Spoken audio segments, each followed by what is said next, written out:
Madame la secrétaire générale de la présidence et représentante de la conseillère présidente, Monsieur le ministre chargé des questions électorales, Monsieur le représentant du ministre de la Justice, Monsieur le représentant du ministre des Haïtiens vivant à l'étranger, Monsieur le commissaire du gouvernement, Monsieur le secrétaire d'État aux personnes handicapées, Monsieur le directeur général du FNE, Mesdames les conseillères électorales, Madame la coordonnatrice nationale des affaires féminines et des questions de genre au sein de la PNH, Madame la directrice générale du MCFDF, Monsieur le coordonnateur du bureau de la ministre, Mesdames, Messieurs les membres du cabinet de la ministre, Mesdames les directrices techniques du MCFDF, Mesdames, Messieurs les représentants du corps diplomatique et consulaire, Mesdames, Messieurs les partenaires techniques et financiers, Mesdames alors les directrices départementales qui sont en ligne du MCFDF, Mesdames les représentantes de la police nationale d'Haïti, Mesdames les représentantes des organisations féministes et féminines, Monsieur le représentant du CNSCA, chères écolières, chers écoliers, chers amis de la presse, Mesdames, Messieurs, en vos rangs, grades, titres et qualités. Le 7 août 2015, à la veille des élections législatives, quelqu'un est venu faire feu sur ma voiture et sur ma maison.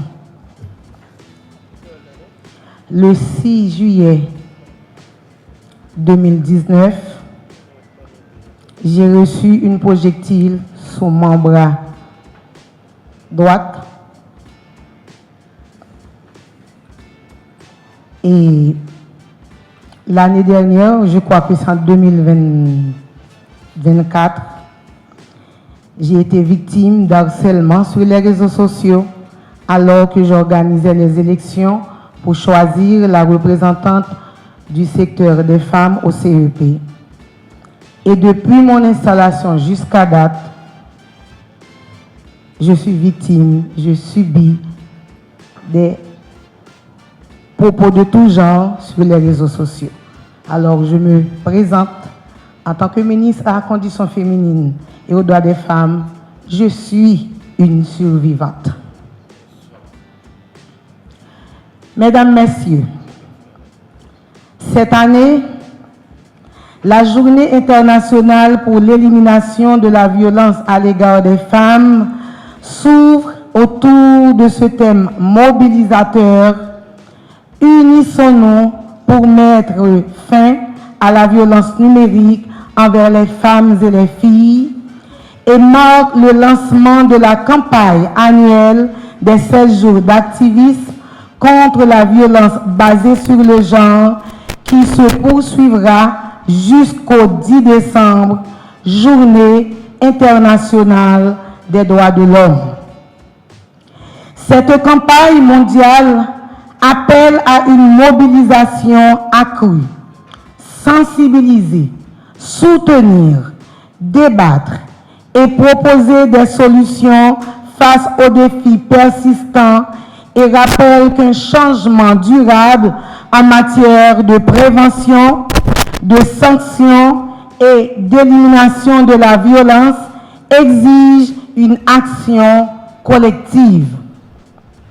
Hommes et femmes, représentantes du gouvernement, de la justice, agentes de la force publique, société civile, secteur privé et organisations internationales, toutes et tous ont un rôle à jouer. En tant qu'organe central de l'État chargé des politiques publiques en matière des droits des femmes, le MCFDF s'est engagé depuis plusieurs années dans la campagne internationale du secrétaire général des Nations Unies, mettant en lumière les 16 jours d'activisme pour éveiller les consciences et mobiliser les acteurs nationaux contre les violences faites aux femmes et aux filles.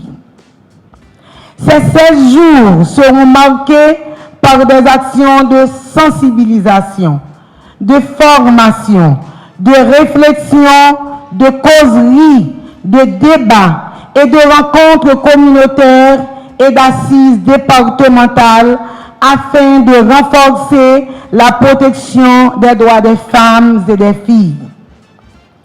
Mesdames, Messieurs, malgré l'existence d'un cadre juridique, trop d'agresseurs continuent leur pratique en toute impunité, profitant des failles du système, du manque de suivi ou de la peur qui réduit trop de victimes en silence. Ce n'est pas nous, poupées, les non-victimes, les non-survivantes, c'est agresseurs, c'est bourreaux qui pour honte. Face à cette réalité, le MCFDF réitère son engagement à accélérer l'action pour que la justice cesse d'être un privilège et devienne un droit pleinement exercé par toutes les femmes et toutes les filles d'Haïti. Le ministère veillera à l'application effective des procédures opérationnelles standards qui seront bientôt validées, mobilisera les ressources nécessaires et travaillera main dans la main avec les organisations féministes et féminines. Par ailleurs, aujourd'hui en Haïti, aux côtés des violences sexuelles, verbales, économiques et institutionnelles, une nouvelle forme de violence s'impose avec force, la violence numérique à l'égard des femmes et des filles. Et comme dit le thème de cette année, il faut se mettre ensemble contre les violences numériques.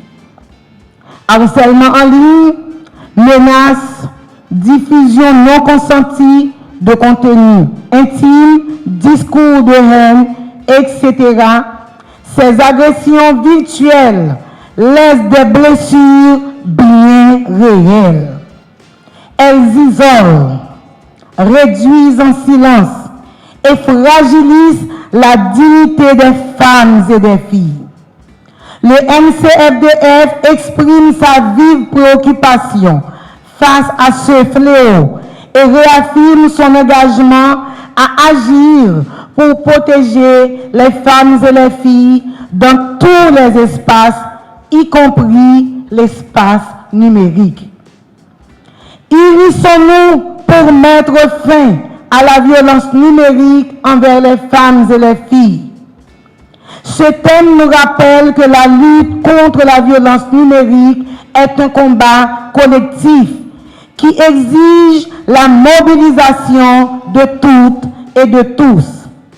Dans un monde où les réseaux sociaux et les espaces numériques sont devenus des lieux d'expression, de création et de solidarité, il est inacceptable que ces mêmes espaces se transforment en terrain d'agression et de discrimination. En Haïti, comme ailleurs, les femmes et les filles doivent pouvoir exister en ligne sans crainte, libres de harcèlement, de menaces ou de chantage. Ce thème national nous rassemble et nous fait comprendre que la tolérance zéro face à la cyberviolence ne peut être atteinte qu'à travers l'unité. L'État, société civile, secteur privé, médias, jeunes et familles doivent unir leurs forces pour bâtir un Internet sûr, inclusif et respectueux des droits humains.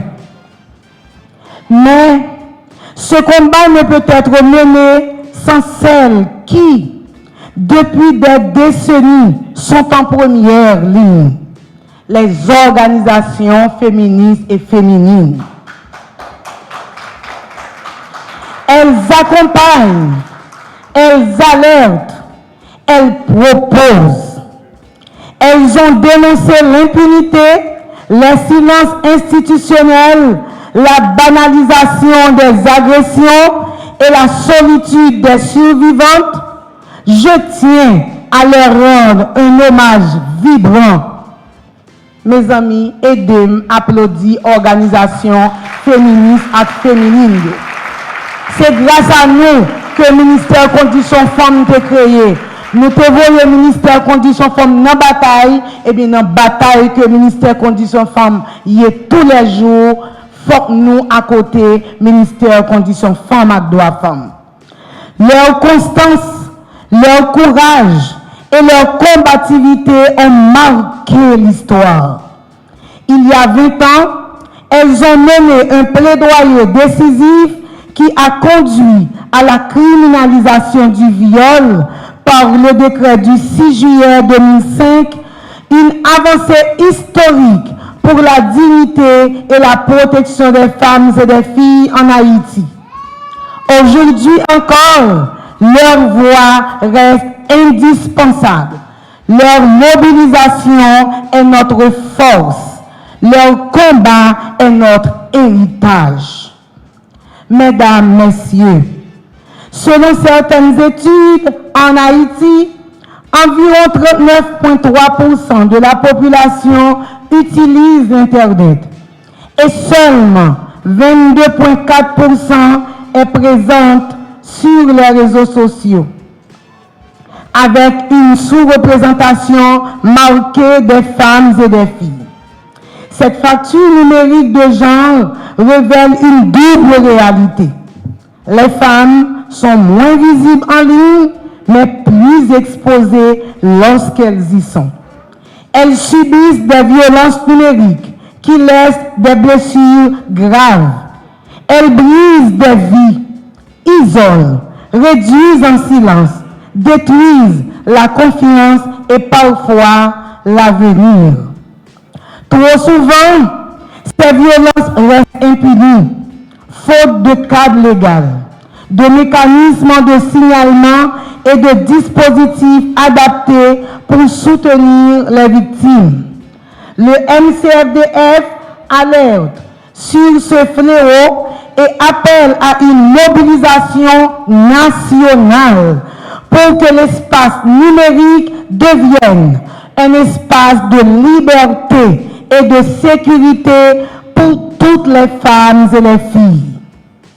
Face à cette urgence silencieuse, le MCFDF veut assumer pleinement sa responsabilité d'organe national de promotion et de protection des droits des femmes et des filles.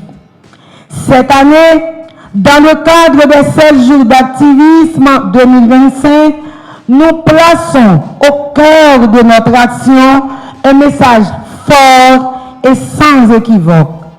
Stop violence digitale, zéro tolérance pour la violence numérique. Nous voulons que chaque femme, chaque fille puisse naviguer en ligne librement, en sécurité, sans peur. Il est temps pour Haïti de se doter d'une législation spécifique contre la cyberviolence, incluant la protection des données personnelles. Le MCFDF présentera une note technique interinstitutionnelle qui servira de base solide et de plaidoyer législatif national. Nous appelons toutes les institutions de l'État, les acteurs privés de la société civile, spécialement les organisations féministes et féminines, mais encore les médias, à se joindre à cet effort crucial. car la lutte contre les violences fondées sur le genre, y compris en ligne, exige une mobilisation unifiée, cohérente et courageuse. Nous devons nous unir pour bâtir un espace numérique où les femmes et les filles peuvent exister sans crainte, avec dignité et liberté. Chacune et chacun d'entre nous a un rôle à jouer. Je lance un appel vibrant aux jeunes. Vous êtes au cœur du numérique, vous êtes la voix du changement. Aux parents, éducatrices, éducateurs, accompagnons nos enfants, écoutez-les, protégeons-les. Aux institutions publiques, coordonnons nos actions, partageons nos données, renforçons nos réponses. Aux acteurs privés de la technologie, engagez-vous à côté de l'État pour protéger les utilisatrices et lutter contre les contenus violents. À la société civile, poursuivons ensemble ce combat pour la dignité et la justice. C'est dans cet esprit que le MCFDF encourage la création d'un réseau de journalistes engagés contre la cyberviolence et les violences électorales. Ce réseau sera une force de vigilance, de sensibilisation et de plaidoyer pour que chaque agression soit dénoncée, chaque survivante soit entendue et chaque citoyen, chaque citoyenne protégée. Ensemble, faisons du numérique et de la démocratie des espaces sûrs, libres et respectueux des droits des femmes et des filles. Mesdames, Messieurs, aujourd'hui plus que jamais, le MCFDF demeure un acteur clé du changement, œuvrant pour une société inclusive, juste et égalitaire. Cette célébration doit être un moment fort de mobilisation collective, car notre ambition est claire et résolue. Zéro tolérance, zéro violence basée sur le genre, zéro cyberviolence, zéro violence électorale à l'égard des femmes. Je viens d'avoir une année à la tête du ministère à la condition féminine et aux droits des femmes. J'ai conduit avec conviction et détermination les combats indispensables pour faire progresser la cause des femmes et des filles en Haïti. J'ai parcouru le terrain, identifié et expérimenté les bonnes pratiques, dialogué avec les communautés et soumis au Conseil du gouvernement des propositions de politique publique pour lutter contre les violences à l'égard des femmes et des filles ainsi que contre la cyberviolence. Je vous l'ai dit, au tout début, je suis une survivante et je n'ai pas lâché prise. C'est agresseur pour honte, c'est pas moi pour honte. Nous continuons à faire cyberviolence, nous continuons à faire agression. Un jour, je moi sous tête là ou même moi peut-être en bas, dans la base là, parce que c'est la place où il est. J'ai également porté à l'attention des instances nationales mes préoccupations relatives aux violences électorales, dont sont victimes les femmes engagées en politique. Et violence ça, c'est pour femmes dans l'élection. Depuis qu'on a commencé, nous prenons le plus raide. Ainsi, permettez-moi de partager avec vous un aperçu des principales réalisations du MCFDF au cours de mon mandat, ainsi que des programmes et projets actuellement en cours pour l'exercice fiscal 2025-2026, rendu possible grâce au soutien du Trésor public. Et pour ce, je remercie profondément le Conseil présidentiel de transition ainsi que le chef du gouvernement. Afin de donner un nouvel élan à notre mission, au regard de la participation politique des femmes et les violences électorales, le ministère à la condition féminine et aux droits des femmes s'apprête à lancer plusieurs initiatives majeures porteuses de changements profonds et durables.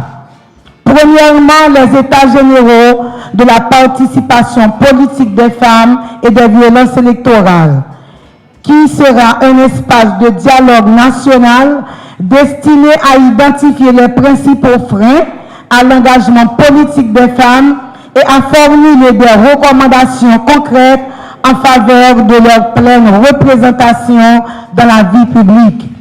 Dans le cadre de la préparation de ces états généraux, des assises départementales seront organisées tout au long des 16 jours d'activisme afin de recueillir les contributions des différents acteurs, actrices et renforcer la dynamique collective autour de cette cause. C'est pourquoi j'en appelle à toutes les forces vives de la nation, institutions, partis politiques, secteurs privés, partenaires financiers, partenaires techniques, société civile, unissons-nous pour mettre fin à la violence numérique envers les femmes et les filles et les violences électorales basées sur le genre. À l'approche des prochaines élections, nous devons définir ensemble des mécanismes de prévention et de lutte contre les violences. Ouvrons la voie aux femmes, accompagnons-les, soutenons leur engagement, respectons leurs droits inaliénables à participer et à diriger sans violence. Deuxièmement, l'ouverture de 4 maisons des femmes dans les départements de l'Ouest, du centre, de la Tibonite et de la Grande-Danse. Les 3 premiers départements sont particulièrement affectés par la crise sécuritaire et humanitaire que traverse le pays, ce qui rend indispensable la mise en place de ces espaces de protection et de solidarité.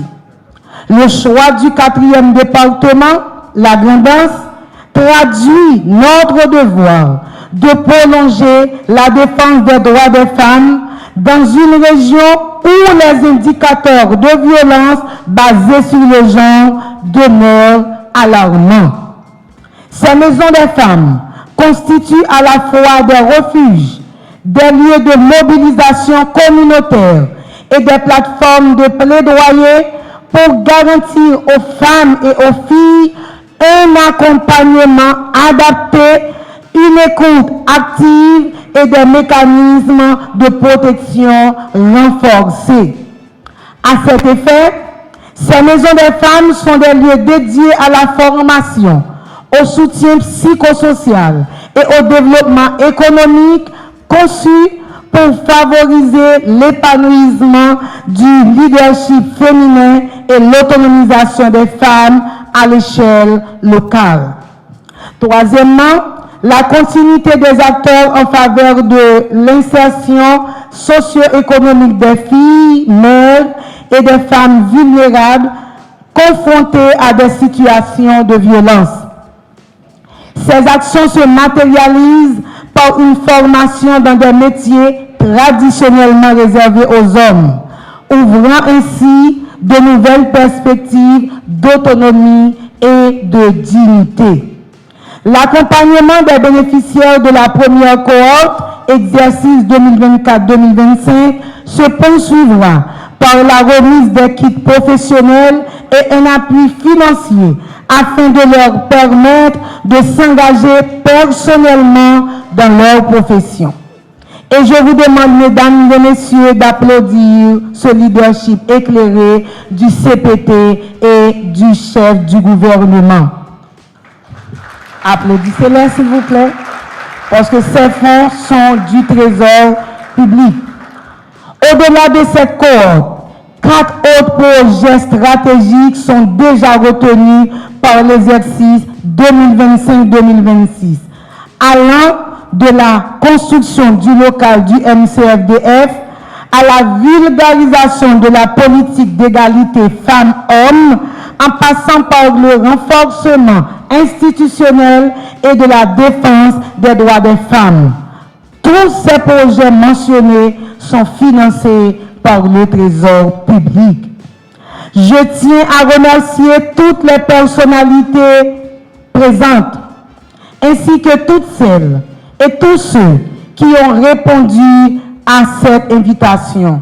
Merci pour les écoliers et les écolières, les directeurs et directrices d'école qui ont fait montre de solidarité en marquant cette journée quand on dit violence faite aux femmes et aux filles. Avec les écolières, nous avons des filles ici présentes. Votre présence témoigne de votre engagement dans ce combat qui nous unit aujourd'hui.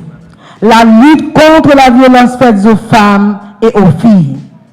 Je voudrais réaffirmer avec force l'engagement de l'État dans le processus d'élimination de la violence basée sur le genre en Haïti.